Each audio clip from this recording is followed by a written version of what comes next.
Christie laid out a 5-point plan. Number 1, reform the tax code. This is not splitting the atom, everybody. What has been lacking is political leadership from the top to get it done. Christie said he wants to see a system so simple Americans can complete their taxes in 15 minutes. His plan also includes lower corporate tax rates and entitlement reform. Christie is lagging behind other Republican presidential candidates in polls. Close associates say he'll announce whether he's going to run in June. For WNYC, I'm Emma Jacobs. New York City's first female police chief has died in Manhattan at the age of 96. According to the New York Times, Gertrude Schimmel joined the NYPD in 1940, a time when women were not allowed to go out on patrol or be promoted past the entry-level post of policewoman. That changed in 1961 when Schimmel and a fellow policewoman filed a lawsuit against the city for discrimination. The two women won their case and gained their sergeant's stripes in 1965. Schimmel is survived by her son and 4 grandchildren. Hundreds of parent volunteers have been tapped to serve on education councils. That's one way New York City parents can weigh in on the public school system. With votes counted for 36 citywide and local community education councils, schools chancellor Carmen Farina applauded the increased turnout among the PTA members who cast the votes. She says 60% more parent leaders this year voted compared to last year. Local education councils are responsible for approving zoning lines, holding hearings on the capital plan, and improving input on school policies. Weather today, sunny, cooler than yesterday with a high around 69 degrees. Currently, it's 59 degrees and sunny in Central Park. Support for NPR comes from the Lemelson Foundation, committed to improving lives through invention in the U.S. and developing countries. On the web at lemelson.org. It takes full participation to make a community radio station possible. I'm Brian Lehrer. If you listen to WNYC on a regular basis, then please do your part, whatever you decide that is. Just as every vote counts, we hope, in an election, every pledge counts to fund not-for-profit media. Keep WNYC viable and strong. We need full participation from our listening community. We hope that includes you at 1-888-376-WNYC or at WNYC.org. And thanks. Takes just a couple of minutes of your time right now to help support a whole year's worth of Morning Edition and all the other programs you turn to WNYC for. Good morning, I'm Satirius Johnson. With me this morning is the host of WNYC's podcast, Death, Sex, and Money, Anna Sale. And we are here asking for you to just take a couple of minutes right now and do your part for WNYC. And right now, when you do it, we have a special surprise bonus gift that you will get at whatever level of giving. And that's in addition to the regular thank you gifts you would get at, the $60 level or the $120 level. When you make your pledge of support right now, you will get that surprise bonus gift. It could be a book, a CD, maybe a WNYC poster, maybe a travel mug from the past. We don't know what it will be until it gets sent out in the mail. But the only way to find out what it will be is by making that call or e-pledge. 1-888-376-9692 or WNYC.org. And when you call and make that pledge of support, you are supporting the news gathering that happens here at WNYC. All morning long, you've been hearing updates about this train derailment in Philadelphia of this New York-bound Amtrak train. We've got news about it on our website, including if you know anyone from the train, also how it's affecting transportation, this in your commute this morning. This news happened overnight. You're tuning into WNYC. You're hearing the latest as we report it from NPR and from WNYC. Just one of the many great things that WNYC does. When news happens, you can come here. You can gather around WNYC and hear what's happening and hear how it's affecting your life. The phone number to call to support that news gathering is 888-376-9692. You can also go to WNYC.org. WNYC pays NPR $2.9 million a year to bring you Morning Edition and All Things Considered. We pay them for the great journalism that happens at NPR, but to get that programming, we rely on you to pay that bill. We are listener-supported public radio. Take that step if you haven't before, or if it's been a while since you've given to WNYC, think about what fits in your budget and make that pledge. 888-376-9692 or go to WNYC.org. New York City has a lot of theme songs. Some capture the excitement and the heartache. Others bring to mind the complexity and the nuance. And some remind you of its rich culture and intelligence. There are two other things that consistently represent all that New York is and can be: WNYC and the New Yorker magazine. Become a member of WNYC today, and you'll receive a year of the New Yorker as a thank you. Support your hometown station and get your hometown magazine. Do it now. Here's how. The number to call is 1-888-376-9692. You can also get in on the New Yorker magazine at WNYC.org. It's a great way to show your support for WNYC and also get a great magazine, the New Yorker magazine. It's a great companion to WNYC. And, maybe you've been listening and thinking, I've never made a contribution to WNYC before and things seem just fine. Would it really make a difference now? Well, the truth is, yes, it really does make a difference. We get some money from foundations and businesses and the Corporation for Public Broadcasting, but as recent times have shown, that support can be unpredictable. When it comes to reliability and significance, it's the donations of $40 here and $120 there that add up to the most important portion of our operating budget, the part that comes from investors like you. So please think about how much you rely on WNYC. Make that pledge of support right now at 1-888-376-9692 or at WNYC.org. Maybe it's a $10 a month pledge to get the New Yorker magazine. When you make that pledge of support, any pledge of support right now, we will also throw in a bonus surprise gift. It's maybe a book, maybe a travel mug. It's a surprise and extra incentive for you to go to the phone right now and support WNYC. Support Morning Edition and all the other programs that you turn to WNYC for. 1-888-376-9692 or WNYC.org. Really takes just a couple of minutes of your time, and you're helping to support a whole year's worth of WNYC. And thanks. It's Morning Edition from NPR News. I'm Steve Inskeep. And I'm Renee Montagne. Disasters in the Mediterranean have not slowed down the exodus of migrants and refugees trying to get into Europe. Last month alone, up to 900 are believed to have died at sea. Today, the 28 member nations of the European Union will consider a proposal to share the burden of resettling the tens of thousands of migrants who have reached Europe. And it wants the UN Security Council to approve a military operation to seize and destroy boats smuggling those migrants, most of which leave from Libya. Let's hear more about this now from NPR's Sylvia Poggioli, who is on the line from Rome. Good morning. Good morning, Renee. Sylvia, what do we know about this plan to share the burden of these migrants? Well, the actual details are still very sketchy, and that's probably because the opposition is going to be pretty intense.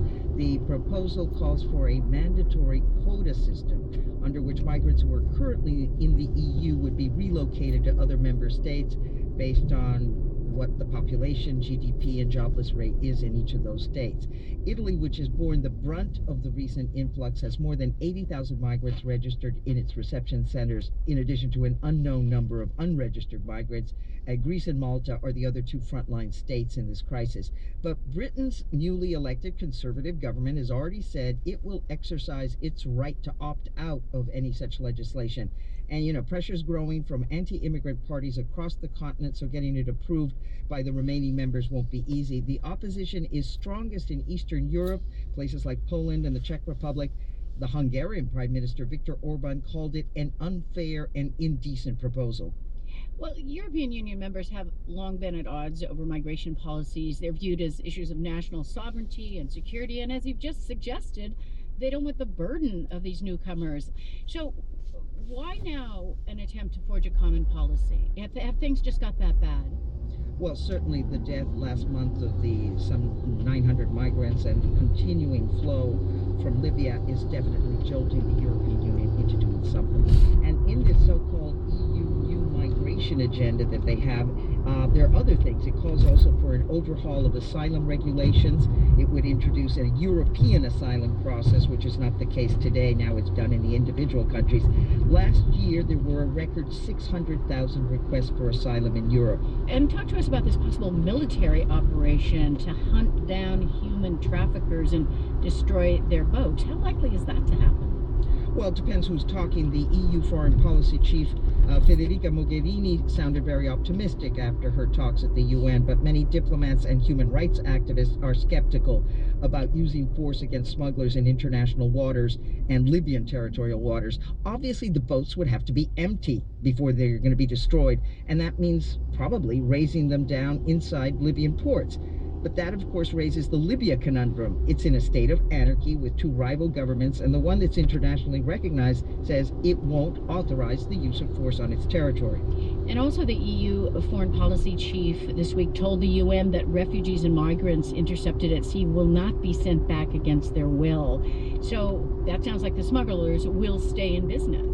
It's a booming business. A report released yesterday by the Global Initiative Against Transnational Organized Crime, that's a network of law enforcement and development groups, says the smuggling trade is worth up to $323 million a year in Libya alone, and that much of that money is being funneled into terrorist groups, including the self-proclaimed Islamic State. The report also says that intervening off Libya's coast is unlikely to stop the human flow to Europe because the smugglers don't really care what happens to migrants once they've left Libyan shores. Sylvia, thanks very much. Thank you, Renee.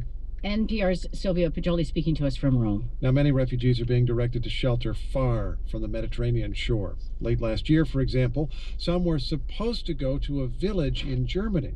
The mayor describes Fora, Germany, like a postcard, a town surrounded by rich green Bavarian hills and fields. It's a little town, Fora. It's a little valley, river here. Everything is green, and the sun is shining. It's nice to live here. Volker Herzog is the mayor of this town of 1800. Last year, several vacant houses were being prepared to take in about 60 refugees. They were being prepared. The mayor did not expect any trouble. Because you must know the towns here in our valley, they know people from other countries. We have lots of tourists, and in the 90s, also the people from Eastern Europe, the refugees came here. Oh, sure, after the fall of the Berlin Wall, okay. Yes, from the Soviet Union, Poland, and also sometime later from Vietnam, the boat people. Vietnamese boat people came to your little town? Yes, that was in 1991, 92. We have a lot of refugees here. Have people been generally welcoming? Yes, the people here in Fora, it's not that they don't like other people. They a little bit afraid, that's clear. It's something new, but it's not that they are nationalistic sentiments. That's not the truth. But something happened in your community in December as preparations were being made to renovate those old buildings to receive the 60 refugees. What happened? The buildings were set on fire. We don't know. The police don't know who has done this. And that's very bad. How severe was the damage? The houses were destroyed. You must renovate them from the ground up. How has the town responded to that act? The people also were speechless because no one thought that this could happen. So the arrival of the refugees has been delayed by the need to start construction all over again. Is that correct? Yes, I think end of the year 2015, the buildings are renovated again, and so the refugees or the migrants could come here to Fora. Are you determined that your town will welcome them? Yes, I also think because there's a circle of citizens. They come together every 2 weeks, and they care about the refugees in the other town here in the community. And they are also preparing to welcome the refugees when they come to Fora. As a German, what do you feel is Germany's responsibility in this crisis? Germany is a rich country, and I think we must help the refugees. We have the possibilities here in Germany to help them, and so we must do it. Mayor Herzog, thanks very much. Thank you. Volker Herzog, the mayor of Fora, Germany.